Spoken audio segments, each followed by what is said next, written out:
Hello students, welcome back to our discussion on Chapter 4, Ethics. So there is a great deal of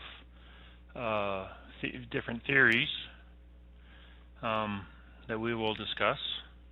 We'll also talk about being socially responsible as well. Let's continue. Some of this material is there for your own reading pleasure.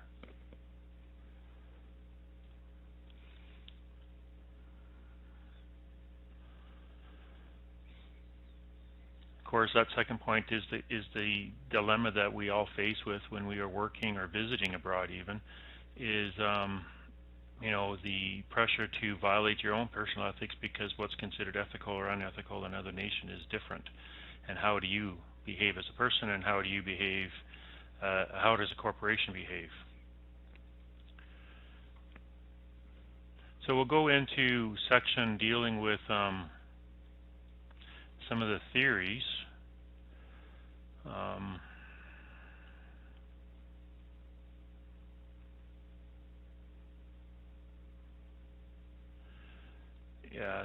Some causes, roots of ethical behavior. I guess we should highlight that. Intense competitiveness of the international environment, of course. And I said if it's a difference between surviving as a company or making that dollar, you may alter your ethical, unethical perception. Of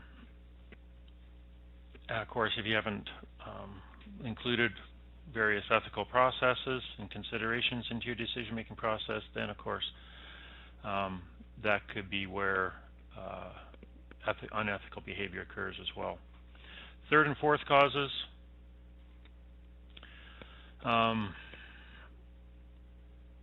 So if you reduce all your decisions to purely economic, or if you're a parent company back home, the company back home puts unrealistic performance goals that you can't meet based on different ethical considerations in the host nation. And ways to kind of grow out of that as well. Information there to read. There are a lot more material in this chapter, and even with the cultural chapter that was, there for a good read through. What we want to go into is some of the approaches to solving ethical dilemmas or ethical issues. So some of the philosophical approaches are called straw men. These are approaches, not theories, because as the straw man analogy points out, is that it may look good from a distance, but once you get close to it, you realize it's just not really convincing. It's just not. The arguments are weak. It does not actually look like what it did, perhaps from a distance. So there are four strawman approaches.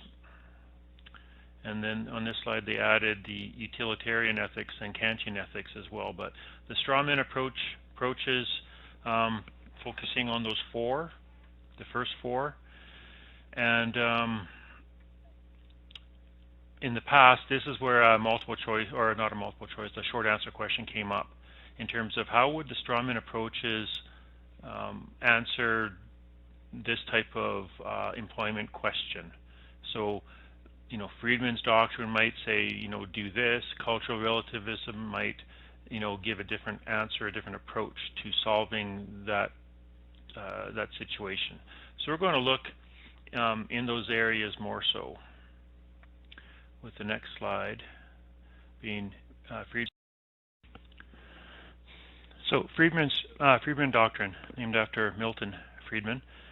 His position was the only social responsibility of business is to increase profits so long as you're staying within the rules of the law. So as long as what you're doing is legal, your only course of action is to be profitable. I like this doctrine, even though it's a straw man approach, because it does, to some degree, make sense, and to some degree, it there's some holes in it. You could look for a question on Freeman's Doctrine as one that's most likely for the strawman approaches as an additional short answer type question. So the difference is there's arguments for and there's arguments against. Some of the arguments for Freeman's Doctrine is based on their approach. So if a company is profitable, profits are returned to shareholders and the community, which benefit everyone. So in essence, as long as the company is being profitable, the profits are taken back to the shareholders, money is spent back into the community, employment is gainful, so it's doing good. If the company is not profitable, workers are at risk of losing jobs and shareholders don't make as much return on these. The little grandma shareholder is not getting her retirement money that she had planned on, her investments, based on the company not being profitable. A company could not become profitable under Friedman's Doctrine is if they are forced to do something more socially responsible than ensuring that their workforce and community is thriving. That's the argument for Friedman's Doctrine. So in some situations, corporations they feel pressured to perform or to become engaged in more socially responsible actions. You can look at Tim Hortons, for example, in terms of their summer camps and investment in various hockey programs for kids, Timbit kids or whatever they're called. They are investing a lot of money doing that. Other organizations have done that as well, where they will fundraise money, take away some of their profits to do so. So some other additional arguments for Friedman's Doctrine is that management, their skill, their expertise may be lacking. As a business, if you ask your managers, okay, you're really good at your job, but now we want you to run a summer camp or a winter camp, or we want you to fundraise for this charitable organization, and we want you to become more involved in that as part of your duties and responsibilities, you may not have the skill and expertise to do so, especially if it's a business that's non-related to your core business. Of course, you're going to need some money, so would need to use some of the profits, which technically those profits belong to shareholders. Little old grandma sitting at home waiting for investments to pay off, that money is not going to go to her. Or the money may come in terms of increased prices. You have to increase prices for some of your products for a while. So basically your customers, who could also be your employees, end up paying more. So they're paying more for product for you to fundraise or for you to have funds available to do something outside of your core business. You could, in essence, lose sales to competition because your competitors may not be doing this extra activity. Another argument for Friedman's Doctrine is basically you let your customers or shareholders do the social responsible actions, and you as a business, you're there to earn profits, so your employees are gainfully employed, and so your investors, including grandma down the street, has her investments that are paying off for her.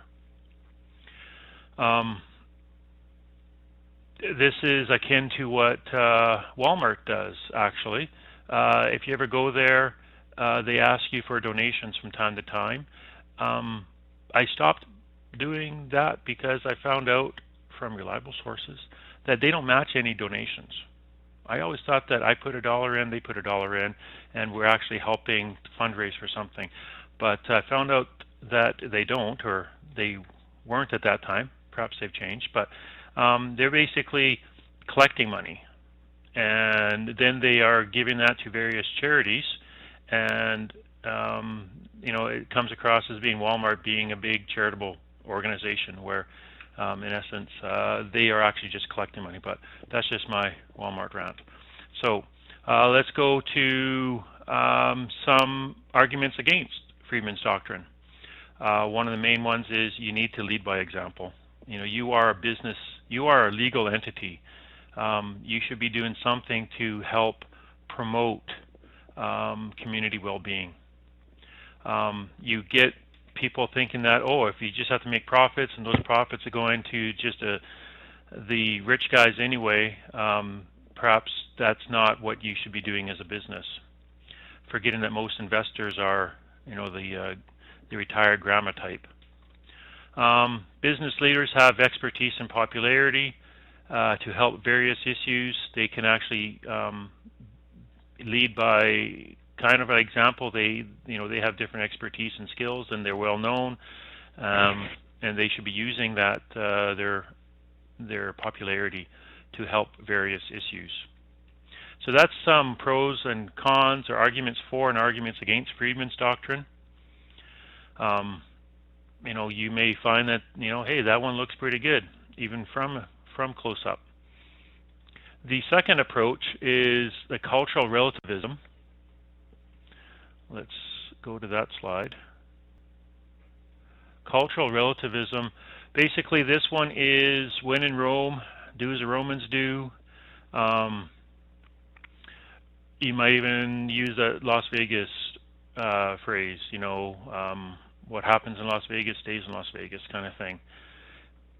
Basically, it's a belief that ethics are culturally determined, and that firms should adapt or adopt the ethics of the cultures in which they operate. So your home-based ethics, you go someplace else, you adopt that host country's ethical processes.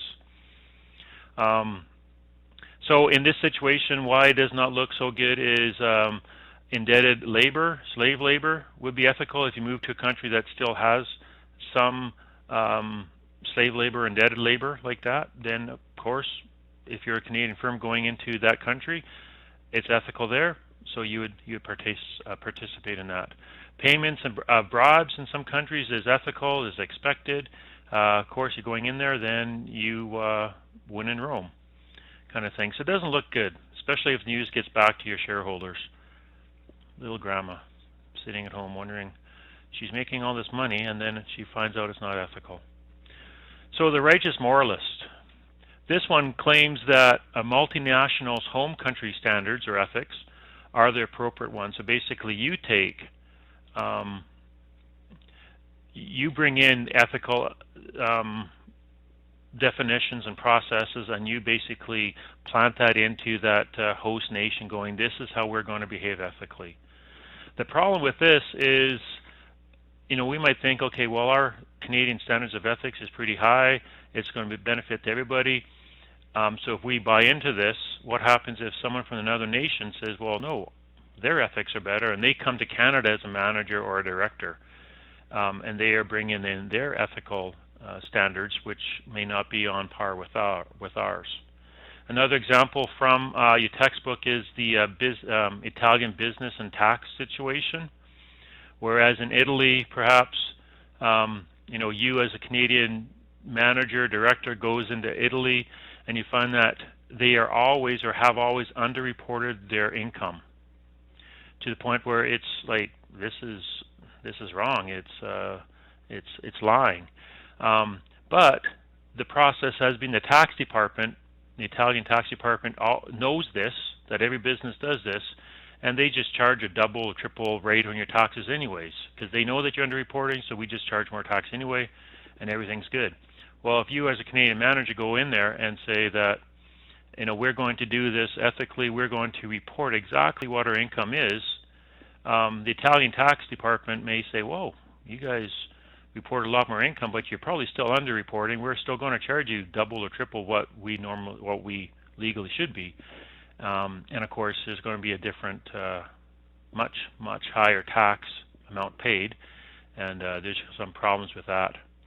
Another situation is what happens when you bring in Canadian minimum wage to developing or undeveloped nations where they might be making $1 a day based on their standard of living, and you charge, okay, we're going to pay you $15 a day or $15 an hour. And just think of the economic turmoil that would be the result of